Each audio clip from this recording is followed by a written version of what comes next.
Hôm nay mình quay cái nhịp quay cây đà 900 vượt nhịp con son nha anh em.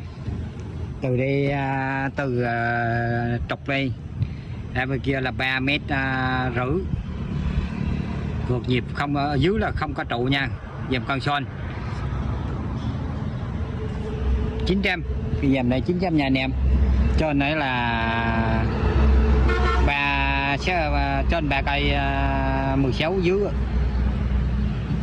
3 cây 16, dưới bụng 3 cây 16. Trên cường 4 phi 10 giữa nha anh em, có đai kẹp check 8 300. Anh em trong ngành cho mình hỏi tôi có ổn không anh em?